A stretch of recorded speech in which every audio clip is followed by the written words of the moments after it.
All right, everybody, video number 7 here in the series of the AP Pre-Calculus Summer Review Packet, explanations and solutions and all that other fun stuff. Now, today's video goes through sections 6A and 6B of the Summer Review Packet, involving everyone's favorite topic of exponents. Now, believe it or not, this crazy looking guy right here with this awesome little drawing like from the 1990s that you see involving the log, that has everything and anything to do with exponential functions and exponents you're going to see. But for right now, let's review some of the properties of exponents and even go a little bit further for some based on what you saw in Algebra 1 and Algebra 2. Let's have some fun with this. All right, everybody, section 6A starts off with a word problem. All right. Word problems have this awful stigma in math. Anytime you see it, there's not a direct equation or a direct function shown, but you have to read through a whole bunch of stuff and pull the important information from it. This is going to be something that is very common throughout this course and for any subsequent math classes you take after AP Pre-Calculus. The problem states a certain bacteria population sample contains 500 bacteria and is known to grow by 20% every hour when left untreated. So the only pieces of information that are important to me there are the bacteria starts with 500 and it grows 20% for each hour when left untreated. Now the word untreated there kind of stands out to me, but also I'm going to assume it's not going to mean much mathematically down the road.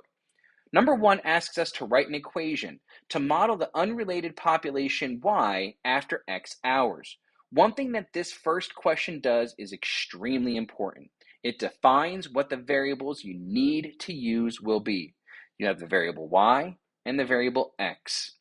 Now, one of them is called a dependent variable, one of them is called an independent variable. And the way you think about this is one of these relies on the other for the answer. Does the population rely on how long it sits there with the hours, or do the hours depend on how large the population is? Think about that. As one changes, does it force the other to change as well? So, based on what this story told us, as each hour progresses and increases or changes, the population is going to change. Now, you can also backward design this, I guess, where if the population changes, you can assume the hours change, but it takes the hours to change, increase, go up by 1 or a half or whatever, to change the value of this population initial starting point from 500. So, I'm going to build this equation based off of what I think it looks like. And the only thing I know right now that this thing's going to look like is it's going to have some y value equal to some x value. Now, will it look exactly like this? Of course not. This is a linear equation. This is an exponential unit or an exponential function unit. So I want to take this down, and building equations from word problems way back when was always something that was very challenging for me. So what I used to have to do is sketch out a few steps, go through and figure out after 0 hours, 1 hour, 2 hour, what would the numbers look like in a particular table or in a format to try to maybe get a table to turn into an equation. For me, that was always easier. So let's see what that looks like. So what I've done here was I created this table where I have over 0, 1, 2, and 3 hours. That should give me enough information of how to create this this function from this table. And what I did was I put a total amount of bacteria that we have after each amount of hours. Now for 0 hours, we have 500 because that's where we started. But at 1 hour, we have 600. How did I get 600? Well, 20% of that 500 is 100. So adding 500 and 100 together gets me 600. Then after a second hour, it's 20% more than what our current amount is. I'm not going to take another 100 and add it to this 600 to make 7. What I'm going to do is take 20% of where we currently sit to get 120. And now my new total after 2 hours is 720 total bacteria. Now I take 20% to add on to that hour 3, which is 144, which brings my total to 864. If I continued this progress for this table out until infinity, you would see that 20% is always based off of the most recent total. But instead of going through and trying to use a table out to 7 billion, it's far easier to create an equation based off of this data here and knowing this is an exponential growth, not a decay, because our values are getting larger, not getting smaller, based on an exponential growth.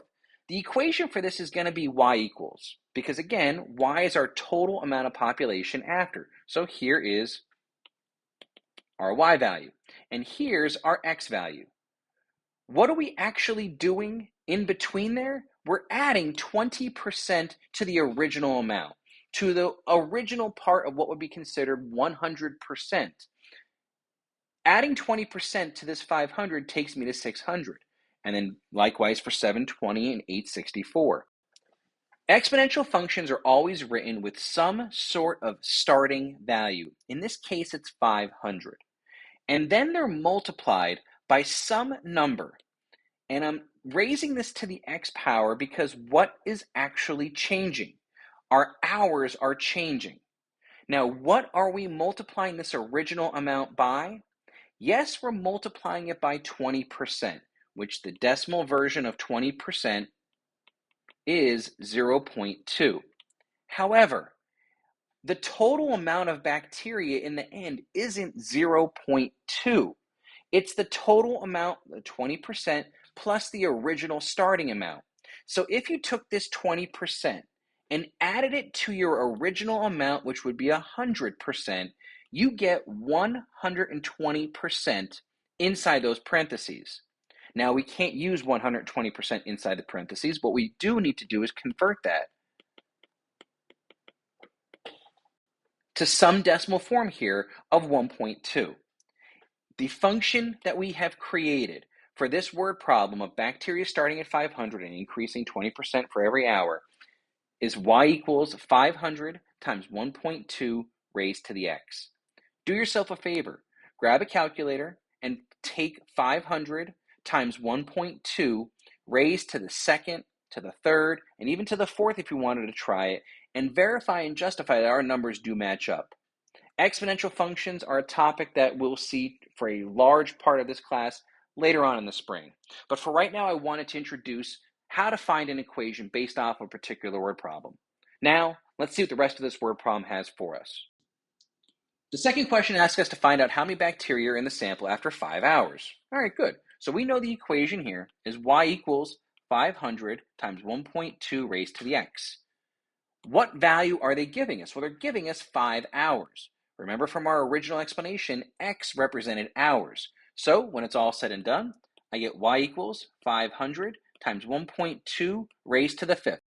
Using our calculators here, we see that we get an answer of y equals 1,244.16 bacteria. Now, all of a sudden, a decimal has appeared here. Does that make sense? Yes, it makes sense if you really think about the numbers that we're having. They're not always going to be 500, 600, 720. Once you get to numbers like 864 that don't end nicely in zero, 20% becomes a little bit different type of a decimal. Numbers change, math doesn't. Even though we have a decimal sitting here, doesn't mean that we're wrong in any way. So after 5 hours, there's 1,244.16 total bacteria in our sample. Next up, how many are in the sample? Oh, that's not bad. All we're doing here is changing a value of 5 to 7.5. Our function, y equals 500 times 1.2 raised to the x. So y equals 500 times 1.2 raised to the 7.5. When it's all said and done, you get y equals 1,962.59 total bacteria. Now again, it's 20% more over 2.5 more hours. That makes rough sense because the previous answer was in the 1400 range. So there's your examples of how to work with word problems involving exponential functions. Let's go back to Algebra 1 and maybe even Algebra 2 and review some properties of exponents that you're going to see throughout this entire course. All right, here we go. So section 6b, number 1, gives us this problem of w raised to the 0 power times x to the 5th, all raised to the negative 1st power. Got a lot going on here. Former properties of exponents always connect themselves to either addition, subtraction, multiplication, or division. As we progress through these examples, you're going to see examples of all those. Now, in this particular case, we have a w to the 0 power. That stands out to me. Why? I know that anything raised to the 0 power equals 1.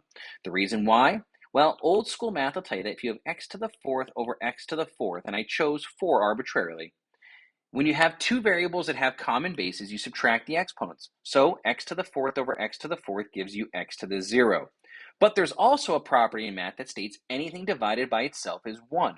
That's why it also equals 1. So essentially, I know that this w to the 0 power is actually equal to 1 times x to the 5th raised to the negative first, which just gives me x to the 5th raised to the negative first. Now all of a sudden I'm left with a single variable raised to an exponent raised to another exponent. And when you raise one exponent to another exponent, you get x to the negative 5th here, in this case by multiplication of 5 times negative 1.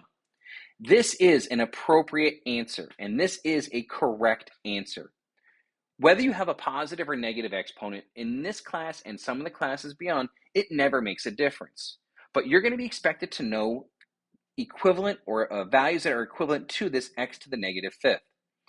Anytime you have a negative exponent, you have to try to picture where specifically it's located. In this case, x to the negative 5th would be actually located in the numerator, and a 1 could be used in the denominator here as a placeholder. If you're ever instructed to write every value with positive exponents, meaning non-negative values, you are able to move every individual variable that has a negative exponent to either the numerator or denominator, depending on where it's located to start, and all that changes is the exponent sign. So in this case, if I wanted to move that x to the negative 5th to the denominator, it becomes x to the positive 5th. But now, because I had a 1 as a placeholder here, you also have to have a 1 as a placeholder here. So the values of x to the negative 5th and 1 over x to the 5th would both be correct answers. Now, it depends on the person standing in front of you and the directions on the paper of what's going to be accepted as correct. Will a negative exponent be correct? Sometimes. Will a positive exponent be correct? Sometimes as well. Next up, we have c to the negative 3rd times c to the 7th raised to the 4th. Order of operations does play a very important role here. Order of operations, please excuse my dear Aunt Sally, always said to do exponents before any multiplication, division, addition, or subtraction. I'm not going to take this c to the negative 3rd, multiply it times that 7, then raise that to the 4th. It would get me a much different answer.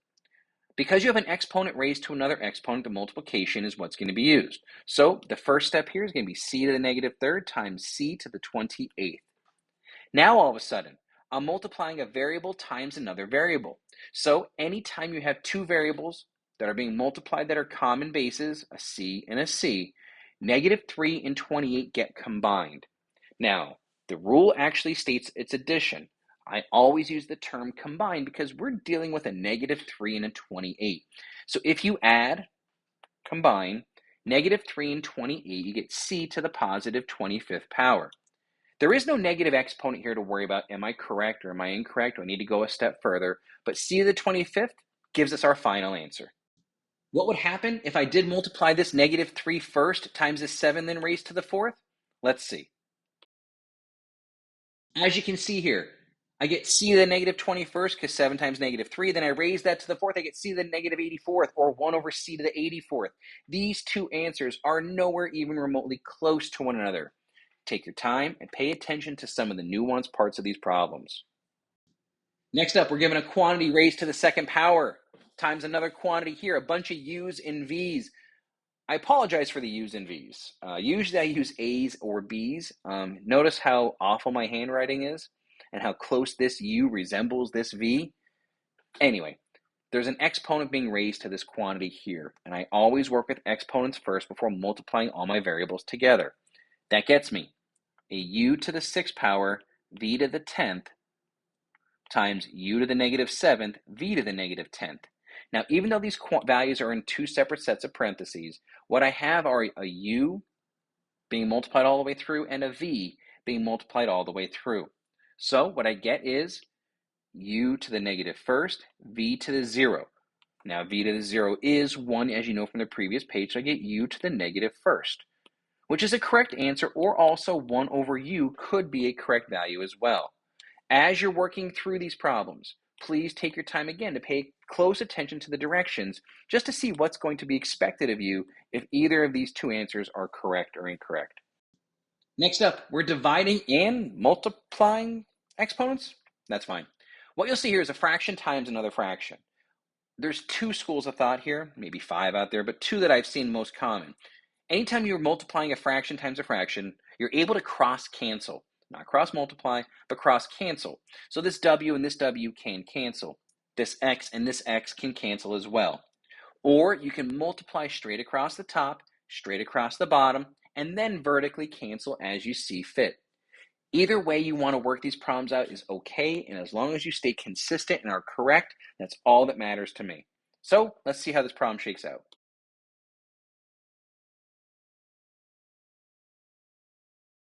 So my first step that I did here is I multiplied straight across the top and straight across the bottom, giving me what you see here. Then I worked just solely in the numerator and combined whatever exponents I could based on the common bases. Here, the y to the fourth and y to the negative third combined to y to the first. The same thing then happened in the denominator, where I have the z to the negative second and z to the positive second gave me z to the 0, which I know is 1, so I'm left with w to the 7th times x to the 5th. Now I look vertically. There's a w to the 4th and w to the 7th.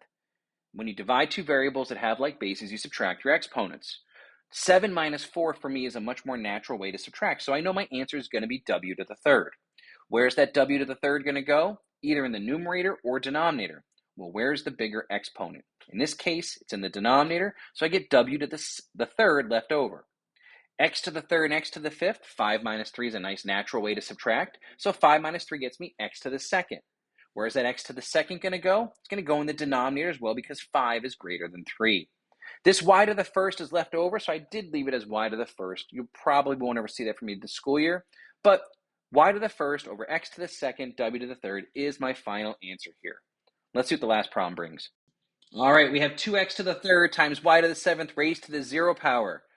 Well, didn't we just say before that anything raised to the 0 power equals 1? So should this whole thing just equal 1? Yes, it should. When it's all said and done, anything, and I mean anything, even